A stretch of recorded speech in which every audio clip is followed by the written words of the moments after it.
नमस्कार, उत्तराखंड समाचार में आपका स्वागत है। मैं हिना जोशी छेत्री। आइए सबसे पहले नजर डालते हैं आज के मुख्य समाचारों पर। चमोली जिले के जोशीमठ में रैनी गांव के पास ग्लेशियर टूटने से जान माल का नुकसान। राहत और बचाव कार्य में सेना और आईटीबीपी भी शामिल। प्रधानमंत्री और गृह मंत्री ने राज्य सरकार को मदद का दिया आश्वासन।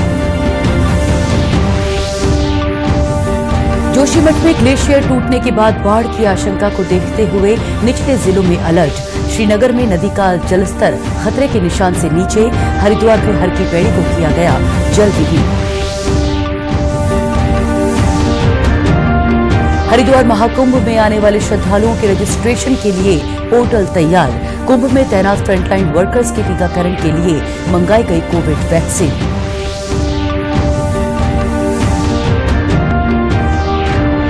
और मुख्यमंत्री ने देहरादून में भंडारी बाग रेस्ट कैंप, पथरी बाग, कारगी चौक और महंत इंद्रेश अस्पताल को जोड़ने वाले ओवरब्रिज का किया भूमि पूजन। स्थानीय लोगों और पर्यटकों के लिए सुविधा। अब समाचार विस्तार से। चमोली जिले के जोशीमठ में रैनी गांव के पास ग्लेशियर टूटने से जान माल का बड़ा नुकसान हुआ है। ग्लेशियर टूटने से आए जल सैलाब के कारण ऋषि गंगा नदी में बन रहे तपोवन हाइड्रो पावर प्रोजेक्ट को काफी क्षति पहुंची है। राज्य सरकार और प्रशासन द्वारा स्थिति को देखते हुए ऋषिकेश और हरिद्वार तक अलर्ट जारी कर दिया गया है। आपदा के बाद सेना, एसडीआरएफ, एनडीआरएफ, आईटीबीपी और पुलिस के जवान राहत और बचाव कार्यों में जुटे हैं। रेस्क्यू ऑपरेशन के लिए सेना की टुकड़ी तपोवन और जोशीमठ पहुंची है। रुद्रप्रयाग के तटीय क्षेत्रों में भी बचाव दलों को तैयार किया गया है।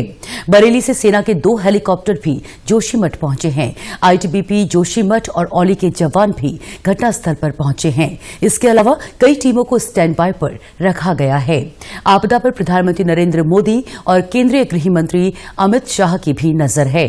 गृह मंत्री अमित शाह ने कहा कि केंद्र सरकार आपदा से उबारने के लिए उत्तराखंड की हर संभव मदद करेगी। बहुत कम समय में हम स्थिति को सुचारू रूप से चालू करने में सफल होंगे और हादसे के लिए जितनी भी मदद की जरूरत है वो सभी प्रकार की मदद केंद्र सरकार उत्तराखंड सरकार को देगी। इससे पहले हादसे की सूचना मिलने पर मुख्यमंत्री त्रिवेंद्र सिंह रावत घटनास्थल के लिए रवाना हुए। घटनास्थल पहुंचने के बाद मुख्यमंत्री ने रैनी गांव में हालात का जायजा लिया। उन्होंने कहा कि इस हादसे से प्रभावित लोगों तक राहत पहुंचाना सुनिश्चित किया जा रहा है। जो लोग अभी पुलों के अभाव में और पुल जो बह गए उसके कारण जो कट गए हैं, तो पहली चीज तो उनके लिए कोई राशन की कमी न हो, पानी की कमी न हो। और अब जो हमारे रैली ब्रिज हैं उस तरह की कुछ यहाँ पर मिलेंगे। जल्दी से जल्दी कोशिश होगी कि जो लोग अभी एक तरह से फंस गए हैं तो उनको मदद पहुँचाई जाए। मुख्यमंत्री ने लोगों से आपदा को लेकर अफवाह न फैलाने की भी अपील की है। साथ ही हेल्पलाइन नंबर जारी किया गया है। वहीं मुख्य सचिव ओम प्रकाश ने कहा कि आपदा में 100 से ज्यादा लोगों के हताहत होने की आशंका है। एनडीआरएफ मार्च कर चुकी है जी। उसके बाद आईटीबीपी के आदमी पहुंच चुके हैं वहां पर जी। हमारी जो एसडीआरएफ की टीम है वो पहुंच चुकी है जी। सारी जगह रेड अलर्ट हो चुका है। कैजुअलिटी जो है 100 से 150 के बीच है। चमोली की जिलाधिकारी स्वाति एस भदौरिया ने बताया कि रेस्क्यू ऑपरेशन के दौरान कुछ शवों को बरामद किया गया है, जबकि टनल में फंसे कुछ लोगों को रेस्क्यू किया गया है। इधर रेस्क्यू ऑपरेशंस चल रहे हैं। टनल में कुछ लोग ट्रैप्ड थे, 16 लोग, उनमें से 7 को ऑलरेडी रेस्क्यू कर लिया गया है। रिमेनिंग की भी कार्रवाई चल रही है और अभी डेड बॉडीज 4 रिकवर हुए हैं और हर जगह पे हमारी एसडीआरएफ, पुलिस मौके पे और आईटीबीपी आदमी सबकी टीम मौजूद है और रेस्क्यू चल रहा है। Srinagar medical college, AIIMS Rishikesh और जॉली ग्रांट अस्पताल को अलर्ट पर रखा गया है। वहीं इस आपदा के कारण नीति घाटी के कई गांवों का सड़क संपर्क टूट गया है। प्रधानमंत्री नरेंद्र मोदी ने कहा है कि आपदा के समय पूरा देश उत्तराखंड के साथ है। आज पश्चिम बंगाल के हल्दिया में एक जनसभा को संबोधित करने के दौरान उन्होंने कहा कि केंद्र सरकार उत्तराखंड की हर संभव मदद करेगी। राज्य उत्तराखंड इस समय आपदा का सामना कर रहा है। वहां पर राहत और बचाव का कार्य पुरजोश करने का प्रयास चल रहा है।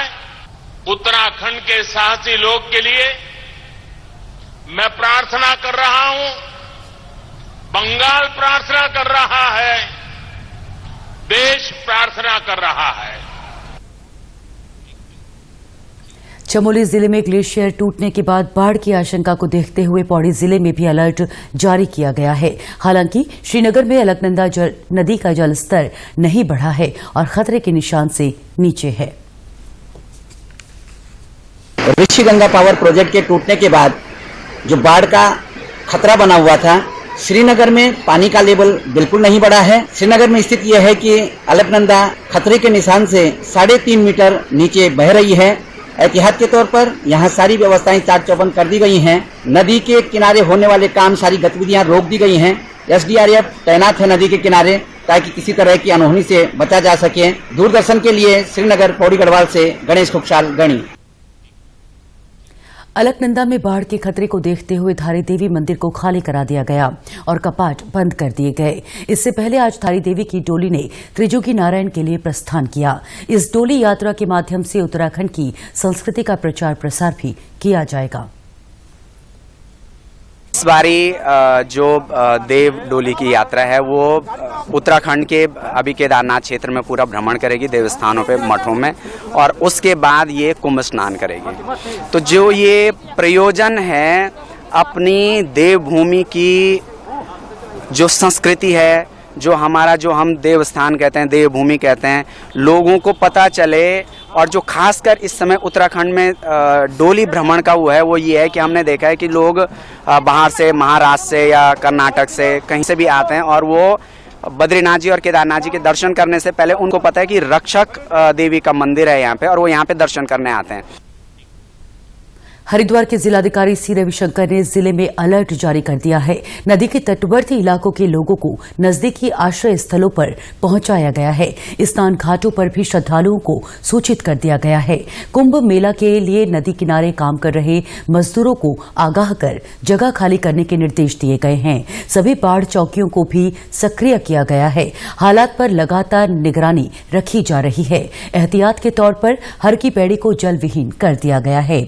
आपात स्थिति को देखते हुए टिहरी बांध का जल रोक दिया गया है और श्रीनगर जल विद्युत परियोजना से पानी की पूरी क्षमता के साथ आपूर्ति की जा रही है। इसके कारण भीमगोड़ा बैराज पर सभी 22 गेट खोल दिए गए हैं ताकि हरिद्वार में जल पहुंचने के बाद उसकी निकासी हो सके और भीमगोड़ा बांध पर उसका प्रभाव न पड़े। अधिकारियों ने स्थिति को फिलहाल नियंत्रण में बताया है। चमोली में ऋषि बांध परियोजना में एवलांच आने के बाद पूरे उत्तराखंड में हाई अलर्ट घोषित कर दिया गया है। जहां टिहरी बांध से जल रोका गया है, वहीं पर श्रीनगर से लगातार जल की आपूर्ति की जा रही है। इस समय हम खड़े हैं हरिद्वार में। आप देख रहे हैं कि यहाँ पर हर की पौड़ी पर भी हाई अलर्ट मोड पर रखा गया है।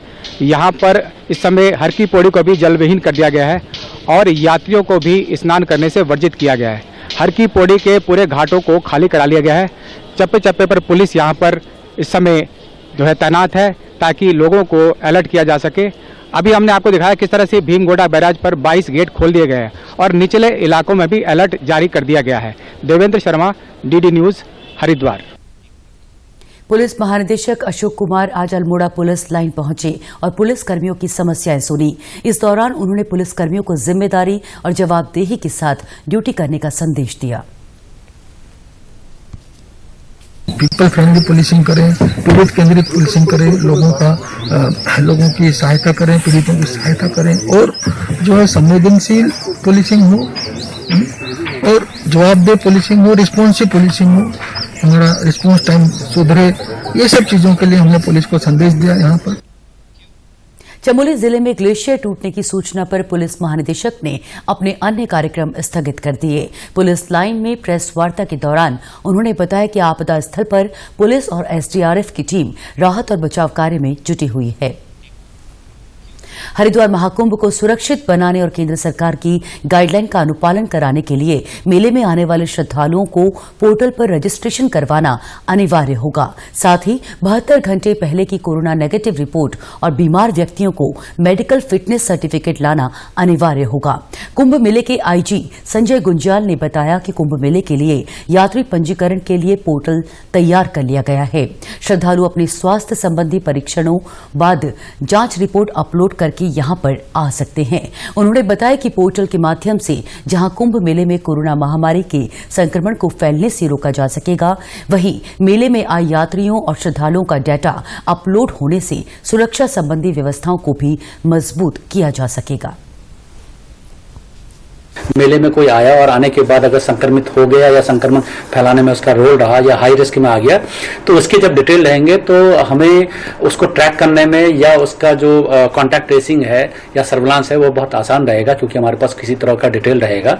और उसमें जिस भी स्थान पे वो रहता है, चाहे वो होटल, धर्मशाला या फिर कहीं गेस्ट हाउस में रहेगा, तो उसका भी डिटेल भरना है, तो उससे हमारे पास सारी डिटेल रहेगी। ये सिर्फ कोविड के मद्देनजर स्वयं को सुरक्षित करना और साथ साथ दूसरों को सुरक्षित करना तो है ही उसका मकसद, लेकिन उसके साथ साथ आंतरिक सुरक्षा के लिहाज से भी जब डिटेल रहेंगे तो उस लिहाज से भी सुरक्षा का माहौल बनेगा। जिलाधिकारी सी रविशंकर ने बताया कि महाकुंभ के लिए यहां पर कार्य कर रहे फ्रंटलाइन वर्कर्स के टीकाकरण के लिए वैक्सीन मंगाई गई है। फ्रंटलाइन वर्कर्स का वैक्सीनेशन सोमवार से शुरू होने जा रहा है। इसमें विशेषकर कुंभ मेला का जो वर्कर्स है, फ्रंटलाइन वर्कर्स है, उनको जो है हमें युद्ध स्तर पर वैक्सीनेशन बहुत शीघ्र करना होगा, ताकि वो जो है शाही स्नान जो अप्रैल में आएगा तब तक जो है ये पूरा इम्यून हो जाएं, तो इसके लिए प्रयास किया जा रहा है। लगभग 70,000 लोगों के लिए जो है डिमांड किया गया है, तो अभी वो जैसे जैसे यहाँ स्टॉक्स प्राप्त होगा तो उस हिसाब से वैक्सीनेशन लगा। मुख्यमंत्री त्रिवेंद्र सिंह रावत ने आज देहरादून में भंडारी बाग, रेस्ट कैंप पथरी बाग, कारगी चौक और महंत इंद्रेश अस्पताल को जोड़ने वाले ओवरब्रिज का भूमि पूजन किया। इस अवसर पर मुख्यमंत्री ने कहा कि प्रदेश की सड़कों के सौंदर्यीकरण के लिए सरकार लगातार प्रयास कर रही है। इसके लिए 630 करोड़ रुपए का बजट भी दिया गया है। उन्होंने उम्मीद जताई कि रेलवे ओवरब्रिज जल्द बनकर तैयार हो जाएगा, जिससे स्थानीय लोगों के साथ ही पर्यटकों को भी सुविधा होगी।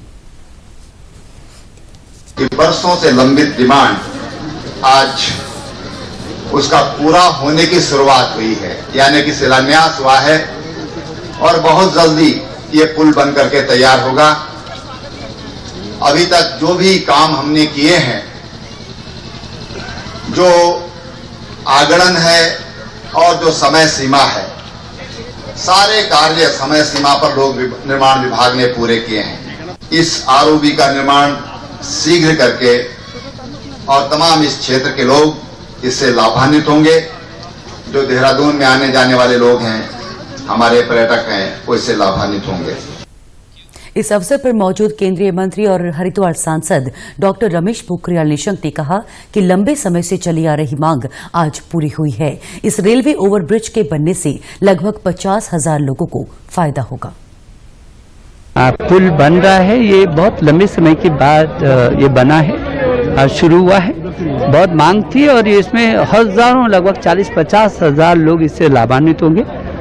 और मैं समझता हूँ जिस तरीके से वर्तमान में पूरा जो सड़क अवस्थापनाओं पर, रेल अवस्थापनाओं पर जो मोदी जी के नेतृत्व में उत्तराखंड में काम हुआ, वो शायद देश की आज़ादी के बाद कुल यदि देखा जाए तो उन योजनाओं से भी ज़्यादा इस समय हुआ है।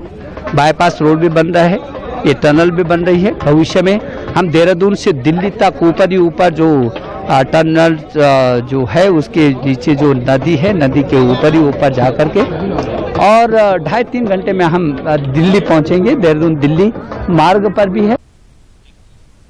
उत्तराखंड के समाचारों में आज बस इतना ही। चलते चलते मुख्य समाचार एक बार फिर।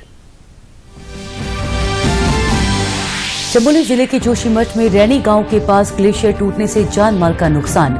राहत और बचाव कार्य में सेना और आईटीबीपी भी शामिल।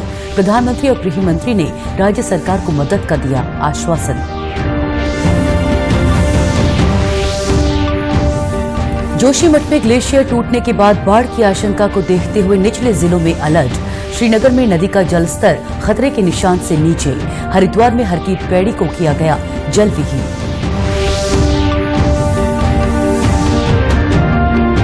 हरिद्वार महाकुंभ में आने वाले श्रद्धालुओं के रजिस्ट्रेशन के लिए पोर्टल तैयार। कुंभ में तैनात फ्रंटलाइन वर्कर्स की टीकाकरण के लिए मंगाई गई कोविड वैक्सीन।